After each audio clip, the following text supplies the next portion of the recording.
Hello everyone. तो चलिए एक बार फिर से आप सभी का स्वागत है मेरे YouTube channel Jeep physics with Arohit में। और आज का ये जो लेक्चर है ये 12th क्लास का चैप्टर 2 का 6 नंबर का लेक्चर होने वाला है। और आज की इस लेक्चर में हम लोग बात करेंगे इस चैप्टर के 15 नंबर का टॉपिक है, जिसमें हम लोग बात करेंगे टाइप्स ऑफ कैपेसिटर के बारे में। तो यहाँ पर कैपेसिटर को जो कंडक्टिंग प्लेट होता है उसके शेप के बेस पर इसको 3 टाइप से कैटेगराइज किया गया है। जब हम लोग कंडक्टिंग प्लेट को रेक्टेंगुलर शेप में आपस में दो प्लेट को पैरेलल रख देते हैं तो उस सिचुएशंस में हमको एक कैपेसिटर मिलता है, उसको हम लोग पैरेलल प्लेट कैपेसिटर कहते हैं।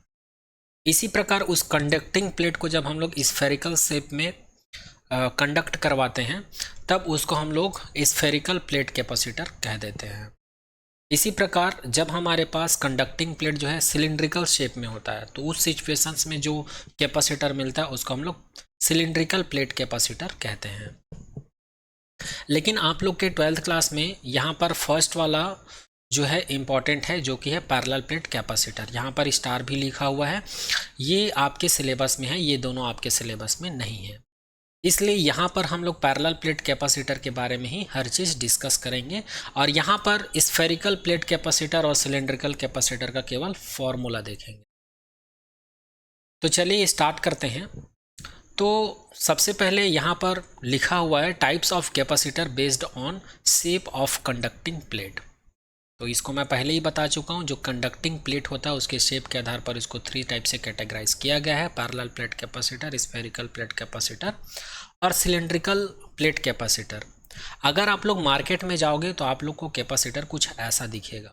यहाँ पर ये ब्लैक कलर का देख पा रहे हैं, ये सिलिंड्रिकल शेप का है, ये भी सिलिंड्रिकल शेप का है, ये स्फेरिकल शेप का है और ये पैरेलल प्लेट कैपेसिटर के जैसा है। ठीक है, तो मार्केट में यदि आप लोग कैपेसिटर लेने जाओ तो ऐसा दिखेगा। और आप लोग के घरों में जो फैन में जो कंडेंसर लगा रहता है वो भी एक कैपेसिटर है, वो भी सिलेंड्रिकल प्लेट कैपेसिटर होता है। और इसका इंटरनल स्ट्रक्चर देखें तो ये कुछ ऐसा दिखेगा।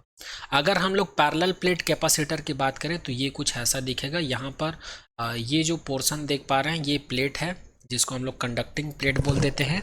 और इसके बीच में जो मटेरियल है उसको हम लोग डाइलेक्ट्रिक मटेरियल कहते हैं। ठीक है, और इसकी यहाँ से यहाँ तक की जो लेंथ है उसको हम लोग हाइट बोल देते हैं। और यहाँ पर ये विड्थ है और ये डिस्टेंस है, दोनों प्लेट के बीच का डिस्टेंस है। ठीक है, इसी प्रकार ये पैरेलल प्लेट कंडक्टिंग प्लेट जो है पैरेलल प्लेट है। यहाँ पर दोनों प्लेट को रेक्टेंगुलर शेप में लिए हैं और दोनों के एक दूसरे के पैरेलल रख दिए हैं। इसी प्रकार इस प्लेट के शेप को हम लोग क्या कर देते हैं, स्फेरिकल कर देते हैं। फिर इन दोनों को एक दूसरे के पैरेलल रख के इनके बीच में डाइलेक्ट्रिक सब्सटेंस को सब्स्टिट्यूट कर देते हैं। तो इस प्रकार फिर एक नया कैपेसिटर मिलता है जिसको पैरेलल प्लेट कैपेसिटर कहते हैं। थर्ड होता है सिलिंड्रिकल प्लेट कैपेसिटर। ये आप लोग को इंटरनल स्ट्रक्चर कुछ ऐसा दिखेगा। ठीक है, सिलिंड्रिकल प्लेट कैपेसिटर में बाहर में आप लोग को कंडक्टिंग प्लेट दिखेगा स्फेरिकल शेप में, और इसके अंदर में आप लोगों को डाइलेक्ट्रिक सब्सटेंस देखने को मिले। फिर इसके अंदर में इंटरनल में इसके एक और प्लेट होता है, वो भी कंडक्टिंग प्लेट ही होता है। तो इन दोनों कंडक्टिंग प्लेट के बीच में डाइलेक्ट्रिक सब्सटेंस भरा होता है। तो इस प्रकार से हम लोग एक्सटर्नल स्ट्रक्चर और इंटरनल स्ट्रक्चर देख लिए हैं पैरेलल प्लेट कैपेसिटर, स्फेरिकल और सिलिंड्रिकल कैपेसिटर का। अब चलिए हम लोग पैरेलल प्लेट कैपेसिटर के लिए डिटेल में डिस्कस करते हैं। इसके बारे में कुछ पॉइंट है उसको जान लेते हैं। और पैरेलल प्लेट कैपेसिटर के लिए कैपेसिटेंस का फॉर्मूला क्या होता है इसको हम लोग देखेंगे।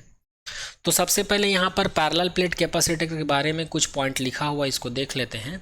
The simplest and the most widely used capacitor is the parallel plate capacitor. तो पैरेलल कैपेसिटर एक ऐसा कैपेसिटर है जो सबसे ज़्यादा यूज़ होता है और सबसे सिंपल होता है। इसको बनाना बहुत ही ईजी होता है और इसका यूज़ सबसे ज़्यादा होता है। आगे लिखा है it consist of 2 large plane plate parallel conducting plates separated by a small distance. इसमें हम लोग क्या करते हैं, प्लेन शीट लेते हैं और दोनों को प्लेन शीट बोल सकते हो या प्लेन कंडक्टिंग प्लेट्स बोल सकते हो, जिसको हम लोग पैरेलल एक दूसरे के पैरेलल रख देते हैं, स्मॉल डिस्टेंस से उसको सेपरेट कर देते हैं। ठीक है, तो इस प्रकार से बनाया जाता है पैरेलल प्लेट कैपेसिटर को। अब आगे हम लोग बात करते हैं कैपेसिटेंस। पैरेलल प्लेट कैपेसिटर के लिए कैपेसिटेंस का फॉर्मूला क्या होता है, C इज इक्वल टू क्या होना चाहिए। तो कैपेसिटेंस का फॉर्मूला निकालने से पहले कुछ बातें हैं जिनको जानना बहुत ज़रूरी है। तो कुछ कॉन्सेप्ट है उसको जान लेते हैं, उसके बाद हम लोग पैरेलल प्लेट कैपेसिटर के लिए कैपेसिटेंस का फॉर्मूला निकालेंगे। तो सबसे पहले आप लोगों को पता होना चाहिए, सबसे पहले आप सभी को पता होना चाहिए behaviour of conductor in electric field, या फिर इसी को कहते हैं electrostatic field, electrostatic properties of conductor. तो आप लोगों को कैपेसिटेंस जानने पे, पैरेलल प्लेट कैपेसिटर के लिए कैपेसिटेंस निकालने से पहले जो कंडक्टर मटेरियल होता है इसका बिहेवियर के बारे में जानना बहुत ज़रूरी है।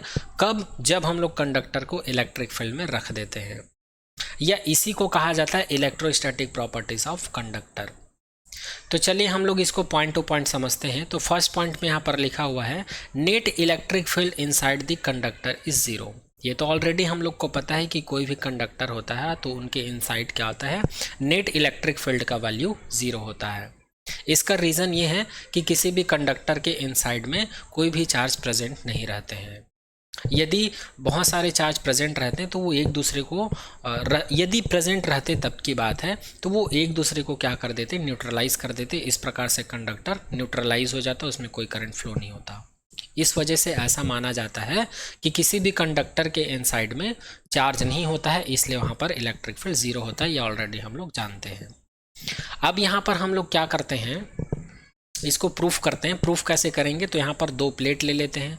एक प्लेट है यहाँ पर A, दूसरा प्लेट है B। पहले प्लेट में है पॉजिटिव चार्ज, दूसरे प्लेट में है नेगेटिव चार्ज। तो इसके बीच एक फील्ड होगा जिसको एक्सटर्नल इलेक्ट्रिक फील्ड बोलते हैं। अब हम लोग इसके बीच में, दोनों प्लेट के बीच में एक मटेरियल लाकर सब्स्टिट्यूट कर देते हैं, जिसको आप लोग डाइलेक्ट्रिक मटेरियल कंसीडर कर सकते हो। तो डाइलेक्ट्रिक मटेरियल का क्या हो जाता है, पोलराइजेशन हो जाता है। पोलराइजेशन का मतलब ये है कि डाइलेक्ट्रिक सब्सटेंस में जो निगेटिव चार्ज होंगे वो पॉजिटिव चार्ज की तरफ शिफ्ट हो जाता है, और जो पॉजिटिव चार्ज है वो निगेटिव चार्ज की तरफ शिफ्ट हो जाता है। तो इस प्रकार से मटेरियल के अंदर में भी एक इलेक्ट्रिक फील्ड प्रोड्यूस होता है, जिसको इंटरनल इलेक्ट्रिक फील्ड कह सकते हैं, और इसका डायरेक्शन जो है पॉजिटिव से निगेटिव होता है। तो इस प्रकार से हम लोग यहाँ पर बोल सकते हैं कि जितना एक्सटर्नल इलेक्ट्रिक फील्ड हम लोग अप्लाई करते हैं किसी डाइलेक्ट्रिक सब्सटेंस के अंदर में, उतना ही इंटरनल इलेक्ट्रिक फील्ड प्रोड्यूस होता है। लेकिन दोनों का डायरेक्शन क्या होता है, यहाँ पर अपोजिट होता है। उसी को यहाँ पर दिखाया गया है E0 is equal to minus EIN। यहाँ पर ये दोनों का मैग्नीट्यूड सेम होता है, लेकिन ये दोनों एक दूसरे के अपोजिट होते हैं। ठीक है, इसको हम लोग इक्वेशन नंबर 1 दे देते हैं। अब हम लोग क्या करते हैं, नेट इलेक्ट्रिक फील्ड निकालते हैं। तो नेट इलेक्ट्रिक फील्ड निकालने के लिए जो एक्सटर्नल इलेक्ट्रिक फील्ड अप्लाई किए हैं उसमें इंटरनल इलेक्ट्रिक फील्ड को जोड़ देंगे। लेकिन यहाँ पर दोनों का डायरेक्शन अपोजिट है और मैग्नीट्यूड सेम है, इस वजह से नेट इलेक्ट्रिक फील्ड क्या हो जाएगा, यहाँ पर जीरो। तो इस प्रकार से हम लोग बोल सकते हैं कि किसी भी कंडक्टर के इनसाइड में क्या होता है, नेट इलेक्ट्रिक फील्ड जीरो होता है। चलिए सेकेंड पॉइंट के बारे में बात करते हैं। Net charge inside the conductor is zero. ये भी हम लोग देख चुके हैं। कोई भी कंडक्टर होता है तो इसके अंदर में इलेक्ट्रिक फील्ड जीरो होता है, मतलब नेट इलेक्ट्रिक चार्ज भी क्या होना चाहिए, जीरो होना चाहिए। इसका कारण क्या है, तो इसका कारण ये है, चूंकि हम लोग जानते हैं फ्लक्स का जो वैल्यू होता है फाई ई इंटीग्रेशन E.ds होता है। हम लोग को ये भी पता है flux is equal to Q/ε0 होता है। तो दोनों इक्वेशंस को हम लोग इक्वेट कर देंगे, क्योंकि यहाँ पर लेफ्ट हैंड साइड इक्वल है। तो हमको मिल जाएगा Q/ε0 is equals to integration vector E.ds। ठीक है, अब यहाँ पर इलेक्ट्रिक फील्ड क्या होता है, जीरो होता है। नेट इलेक्ट्रिक फील्ड क्या होता है, किसी भी कंडक्टर के अंदर में जीरो होता है। अभी अभी हम लोग कुछ देर पहले प्रूफ किए हैं। तो इसका वैल्यू जब जीरो सब्स्टिट्यूट करेंगे तो यहाँ पर Q नेट का वैल्यू क्या हो जाएगा, जीरो हो जाएगा। क्या हो जाएगा, Q नेट का वैल्यू जीरो हो जाएगा। तो इस प्रकार से हम लोग सेकेंड पॉइंट को भी क्या कर लिए, प्रूफ कर लिए। अब चलिए नेक्स्ट बात करते हैं थर्ड पॉइंट की। तो थर्ड पॉइंट में क्या देखते हैं, electric potential is constant with in and on the surface of the conductor. यदि कंडक्टर के सरफेस की बात करो या फिर कंडक्टर के अंदर की बात करो, अंदर किसी भी पॉइंट पर, दोनों ही केस में इलेक्ट्रिक पोटेंशियल क्या होता है, कांस्टेंट होता है। तो इसको भी प्रूफ करते हैं। चलिए, चूँकि हम लोग को पता है इलेक्ट्रिक फील्ड और इलेक्ट्रिक पोटेंशियल के बीच रिलेशन क्या होता है, E is equals to minus dV/dr होता है, ये पता है। तो हम लोग क्या करते हैं, दोनों तरफ मॉड ले लेते हैं, तो हमको मिल जाता है E is equals to dV/dr मिल जाता है। तो इसको हम लोग लिख सकते हैं dV is equals to EdR लिख सकते हैं। अब E नेट का वैल्यू क्या है, 0 है, तो इसको जब हम लोग 0 सब्स्टिट्यूट करेंगे तो हम लोग को क्या मिल जाएगा, ये 0 मिल जाएगा। चलिए इसका इंटीग्रेशन कर देते हैं। इंटीग्रेशन करेंगे तो ये v हो जाएगा, और इसका इंटीग्रेशन करेंगे तो v is equals to integration dv मिल जाएगा, और dv का वैल्यू यहाँ से सब्स्टिट्यूट करेंगे तो ये EdR हो जाएगा, और e का वैल्यू 0 है, और यहाँ पर एक इंटीग्रेशन कांस्टेंट ले लेते हैं। तो इस प्रकार से v का वैल्यू क्या मिल जाता है, हमको कांस्टेंट मिल जाता है। यही पॉइंट को यहाँ पर समझाया गया है। चलिए नेक्स्ट पॉइंट के बारे में बात करते हैं। Electric field at the surface of the charge conductor is proportional to the surface charge density. बोलने का मतलब ये है, किसी भी कंडक्टर में उसके सरफेस पर जो इलेक्ट्रिक फील्ड होता है वो उसके चार्ज डेंसिटी के हमेशा प्रोपोर्शनल होता है, हमेशा चार्ज डेंसिटी के प्रोपोर्शनल होता है। यहाँ पर प्रोपोर्शनलिटी को हटाकर हम लोग एक मीडियम का कांस्टेंट यूज़ करते हैं। चूँकि यहाँ पर कोई मीडियम नहीं है, फ्री स्पेस होता है, इसलिए यहाँ पर एक कांस्टेंट लेते हैं जो कि एप्सिलॉन 0 है। इस प्रकार E को हम लोग लिख सकते हैं E इज इक्वल्स टू σ/ε0। अब चलिए इसको प्रूफ करते हैं कि इलेक्ट्रिक फील्ड जो है किसी भी कंडक्टर के सरफेस पर इतना होता है या नहीं, उसको चेक करते हैं। तो चूंकि हम लोग को पता है φ इज इक्वल्स टू E/δ से होता है, और हमको ये भी पता है φ इज इक्वल्स टू Q/ε0 होता है, फिर यहाँ पर दोनों को इक्वेट कर देंगे तो E का वैल्यू हमको मिल जाता है Q/δS/ε0। अब चूंकि हम लोग को पता है कि सिग्मा इज इक्वल्स टू क्या होता है, Q/A होता है, सरफेस चार्ज डेंसिटी का डेफिनेशन है। तो यहाँ पर A को हम लोग रिप्लेस कर देते हैं ΔS से, क्योंकि यहाँ पर ΔS का मतलब भी क्या है, सरफेस एरिया है। तो यहाँ पर Q/ΔS को मैं क्या लिख सकता हूँ, सिग्मा से रिप्लेस कर सकता हूँ। तो इस प्रकार से इक्वेशन को मैं क्या लिख सकता हूँ, E इज इक्वल्स टू σ/ε0 लिख सकता हूँ। तो आई होप ये पॉइंट भी आपको समझ में आप लोगों को आया होगा। चलिए नेक्स्ट बात करते हैं 5th नंबर पॉइंट की, इलेक्ट्रोस्टैटिक शील्डिंग इफेक्ट। तो इलेक्ट्रोस्टैटिक शील्डिंग इफेक्ट क्या होता है, तो चूंकि कोई कंडक्टर है और ये यूनिफॉर्मली चार्ज्ड है, कोई कंडक्टर है हमारे पास और इसमें यूनिफॉर्मली चार्ज डिस्ट्रीब्यूशन है, मतलब हर एक पॉइंट पर सेम चार्ज है सेम डिस्टेंस पर। तो इस सिचुएशंस में इस कंडक्टर के अंदर में इलेक्ट्रिक फील्ड का वैल्यू क्या होता है, 0 होता है। ये हो गई पहली केस।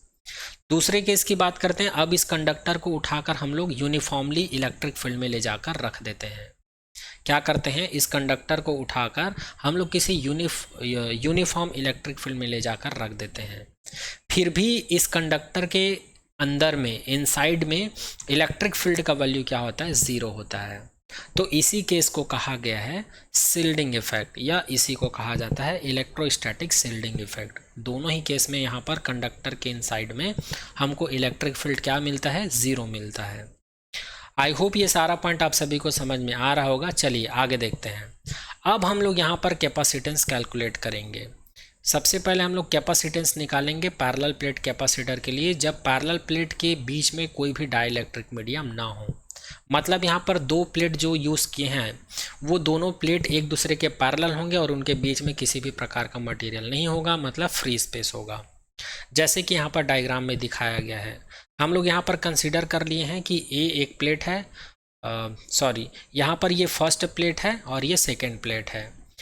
ए फर्स्ट वाले प्लेट पर कौन सा चार्ज डिस्ट्रीब्यूटेड है, पॉजिटिव चार्ज। सेकेंड प्लेट पर नेगेटिव चार्ज डिस्ट्रीब्यूटेड है। और इसका एरिया हम लोग ए कंसीडर किए हैं, इसका भी एरिया ए कंसीडर किए हैं।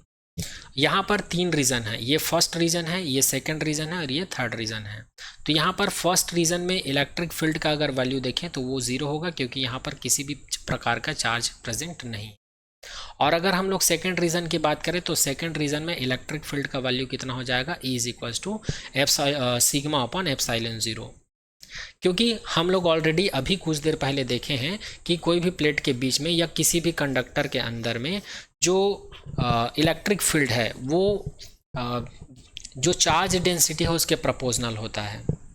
तो यहाँ पर प्रोपोर्शनलिटी कांस्टेंट यूज़ करते हैं, लेकिन यहाँ पर दोनों प्लेट के बीच में किसी भी प्रकार का मीडियम नहीं है, ये फ्री स्पेस है। तो फ्री स्पेस के लिए एक परमिटिविटी कांस्टेंट यूज़ करते हैं जिसको एप्सिलॉन 0 बोलते हैं। तो यहाँ पर दोनों प्लेट के बीच में जो रीजन 2 है, यहाँ पर इलेक्ट्रिक फील्ड का वैल्यू कितना है, is equal to sigma upon epsilon 0 है।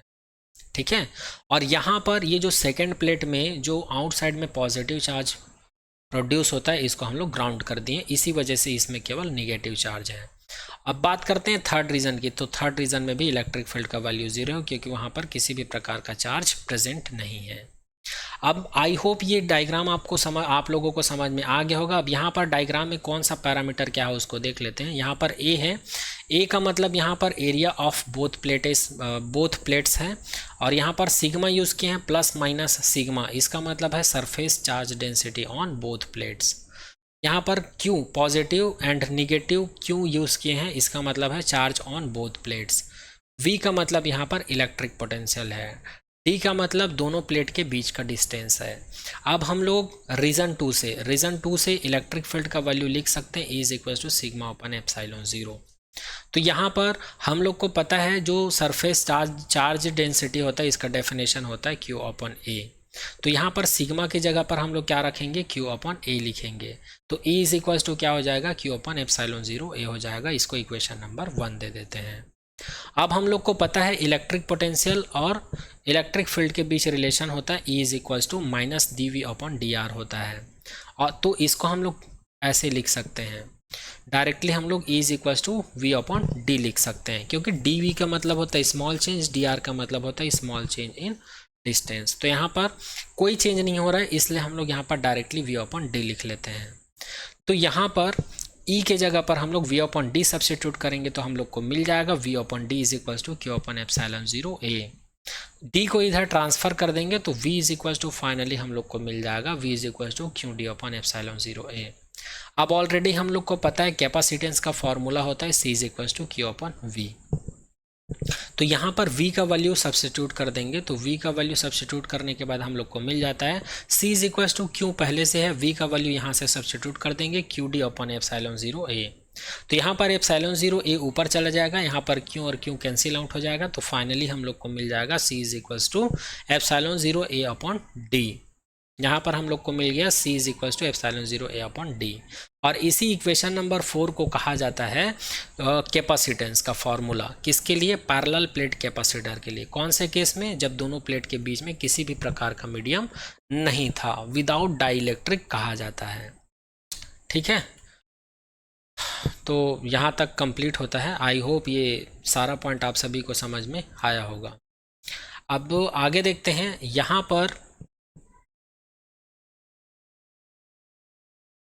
यहाँ पर जो एप्सिलॉन 0 है, ये क्या चीज़ है, इसको कहा जाता है electrical permittivity in free space. Free space बोलने का मतलब एयर हो सकता है, ठीक है। फ्री स्पेस मतलब एयर या वैक्यूम हो सकता है। और ये किसके बीच की बात हो रही है, प्लेट के बीच की बात हो रही है।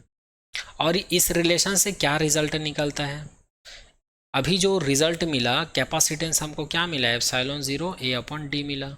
तो इस फॉर्मूले से क्या रिजल्ट निकल के आता है, तो इस फॉर्मूले से ये रिजल्ट निकल के आता है, यदि दोनों प्लेट के बीच का डिस्टेंस मतलब डी का वैल्यू यदि कम है तो उस कैपेसिटर का कैपेसिटेंस ज़्यादा होगा, और दोनों प्लेट के बीच का डिस्टेंस अगर बहुत ज़्यादा है तो उसमें उस कैपेसिटर का कैपेसिटेंस क्या होगा, बहुत कम होगा। ठीक है, तो यहाँ पर इस फॉर्मूले से हम लोग कैपेसिटेंस और दोनों प्लेट के बीच के डिस्टेंस के बीच ये रिलेशन फाइंड आउट कर सकते हैं।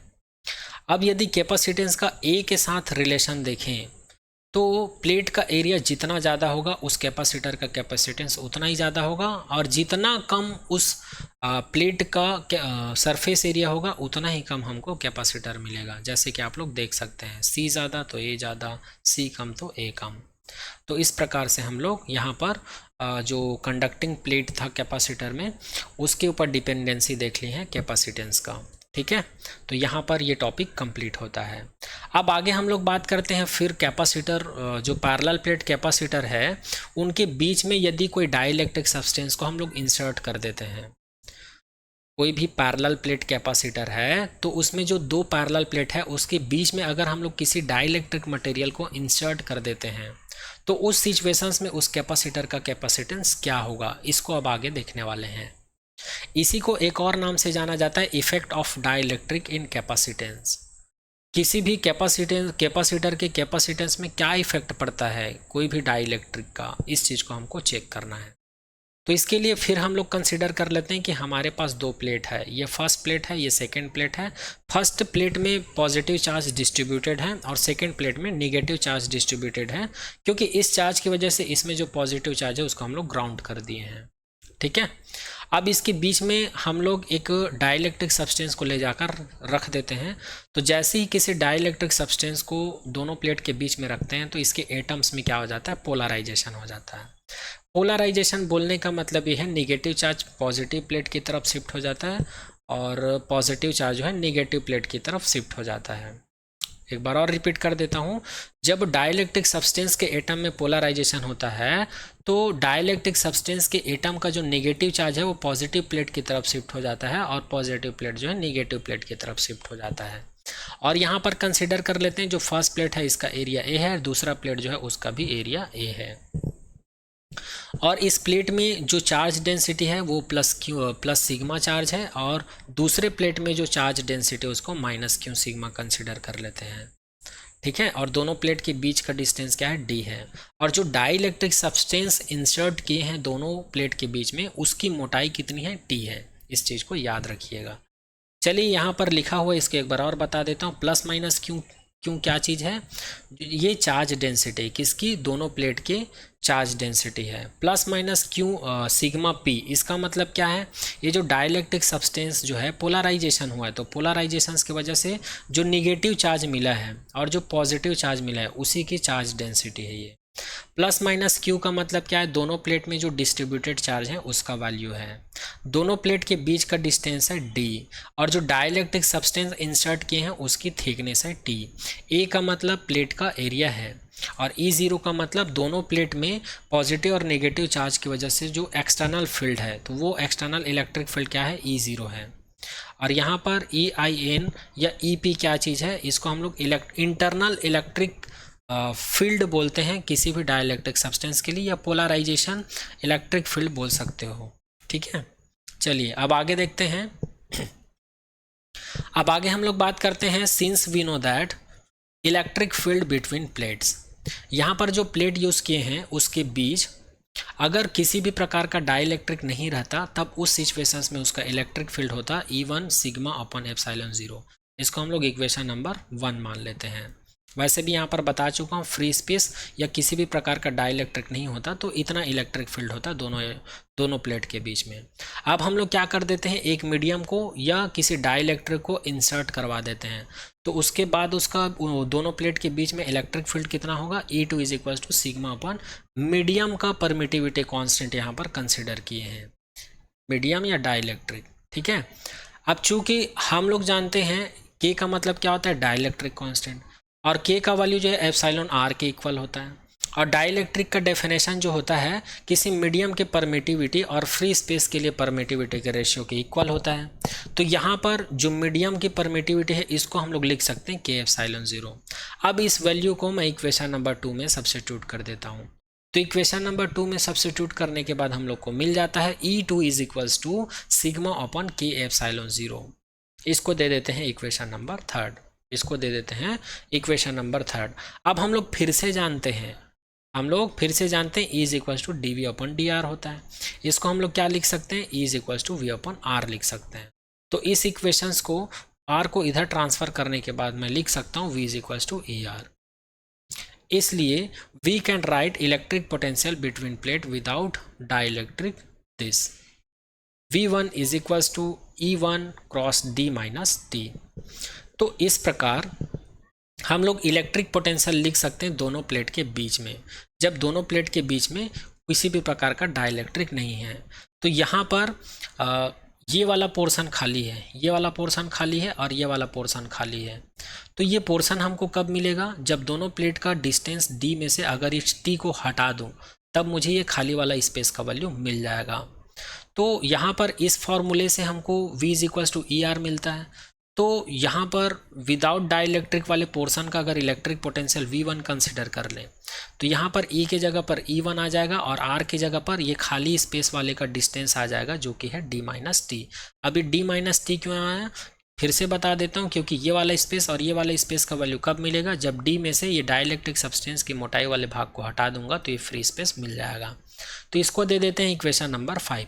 इसी प्रकार ये जो डाइलेक्ट्रिक मटेरियल है इतने पोर्शन में, डाइलेक्ट्रिक मटेरियल जो है इतने पोर्शन में इलेक्ट्रिक पोटेंशियल कितना होगा, V2 is equal to E2 cross T, क्योंकि T क्या है, थिकनेस ऑफ डाइलेक्ट्रिक मटेरियल है। तो इसको दे देते हैं इक्वेशन नंबर 5। अब हम लोग क्या करते हैं, non net potential between the plate. अब प्लेट के बीच में हम लोग टोटल पोटेंशियल निकालते हैं, ये फ्री स्पेस के लिए भी और डाइलेक्ट्रिक मटेरियल के लिए भी। तो यहाँ पर नेट पोटेंशियल क्या हो जाएगा, V is equal to V1 plus V2 हो जाएगा। तो अब हम लोग क्या करते हैं, इक्वेशन नंबर 5 और इक्वेशन नंबर 4 का वैल्यू हम लोग इस इक्वेशन में सब्स्टिट्यूट कर देते हैं। तो हम लोग को मिल जाएगा V is equal to E1 D minus T plus E2 T मिल जाएगा। इतना हमको मिल जाएगा जब 4 और 5 का वैल्यू हम लोग इस इक्वेशन में रखेंगे। चलिए आगे देखते हैं। अब आगे देखते हैं using equation number 1 and 2। V is equal to 1 and 2 का मतलब क्या है, फिर से देख लेते हैं एक बार। यहाँ पर इक्वेशन नंबर 1 है, इक्वेशन नंबर 2 है। अच्छा, तो यहाँ पर E1 और E2 का वैल्यू, यहाँ पर E1 का वैल्यू रखेंगे, यहाँ पर E2 का वैल्यू रखेंगे। तो जब E1 और E2 का वैल्यू रखेंगे तो हम लोग को क्या मिल जाएगा, V is equal to sigma upon epsilon 0 D minus T plus sigma upon K epsilon 0 T। ऐसा इक्वेशन हमको मिल जाएगा जब हम लोग यहाँ पर क्या करेंगे, इक्वेशन नंबर 2 में इक्वेशन नंबर 1 का वैल्यू अर्थात E1 एंड E2 का इक्वेशन नंबर 1 एंड 2 का वैल्यू सब्स्टिट्यूट करेंगे तो ये मिल जाएगा। अब यहाँ पर sigma upon epsilon 0 sigma upon epsilon 0 common हो जाएगा, अंदर क्या बचेगा, D minus T plus T upon K बचेगा। अब चूंकि हम लोग को पता है जो कैपेसिटेंस होता है C is equal to Q upon V होता है, और हम लोग को ये भी पता है sigma is equal to Q upon A होता है। तो यहाँ पर इसको इधर ट्रांसफर करेंगे तो चार्ज का वैल्यू क्या मिल जाएगा, Q is equal to sigma A मिल जाएगा।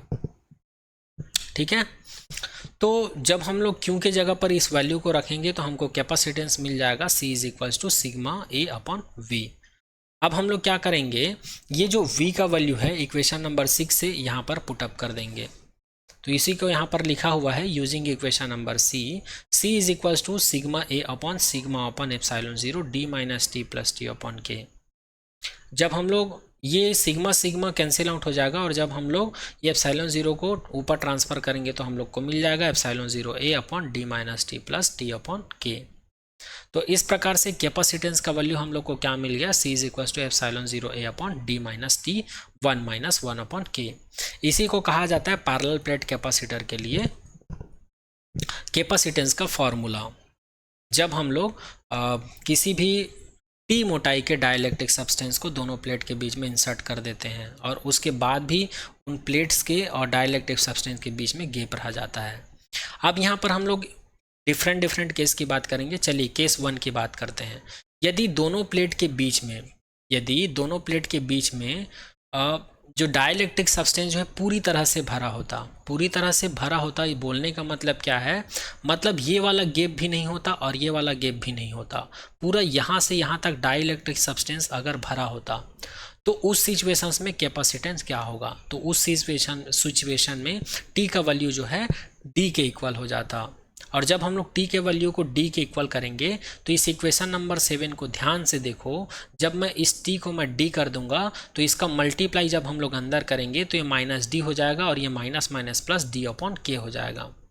मतलब ये वाला इक्वेशन मिलेगा C is equal to epsilon 0 A upon D minus D plus D upon K, इतना मिल जाएगा। तो यहाँ से D अपॉन D और D कैंसिल आउट हो जाएगा, हमको मिलेगा D अपॉन K, तो K ऊपर चला जाएगा। तो फाइनली हम लोग को कैपेसिटेंस का फॉर्मूला मिल जाएगा C is equal to K epsilon 0 A upon D। तो इसी को कहा जाता है पैरेलल प्लेट कैपेसिटर के लिए कैपेसिटेंस का वैल्यू। कब, जब दोनों प्लेट के बीच में डाइलेक्ट्रिक मटेरियल जो है फुल फिल्ड हो। सेकेंड केस की अगर बात करें, यदि दोनों प्लेट के बीच में कोई भी डाइलेक्ट्रिक होता ही नहीं, मतलब T इज इक्वल्स टू 0 हो जाता, तो उस सिचुएशन में इक्वेशन नंबर 7 से हमको क्या मिलेगा, C is equal to epsilon 0 A upon D. ये तो ऑलरेडी हम लोग देख चुके हैं, इसका डेरिवेशन तो अभी कुछ देर पहले किए हैं जब दोनों प्लेट के बीच में कोई भी डाइलेक्ट्रिक मटेरियल नहीं था। तो इस फॉर्मूले से भी वो कंडीशन जो है प्रूफ हो गया। देखो ये वही इक्वेशन है जो बिना डाइलेक्ट्रिक सब्सटेंस के हम लोग पैरेलल प्लेट कैपेसिटर के लिए कैपेसिटेंस निकाले थे। ठीक है, तो ये हो गया केस 2। तो केस 2 में कैपेसिटेंस का वैल्यू कितना मिला, C is equal to epsilon 0 A upon D. चलिए आगे बात करते हैं। अब आगे बात करते हैं हम लोग थर्ड केस की। आगे बात करते हैं थर्ड केस की। If metal is inserted between the plates. अब हम लोग क्या करते हैं, जो डाइलेक्ट्रिक मटेरियल है उसको हटा देते हैं और दोनों प्लेट के बीच में हम लोग किसी मेटल को इंसर्ट कर देते हैं।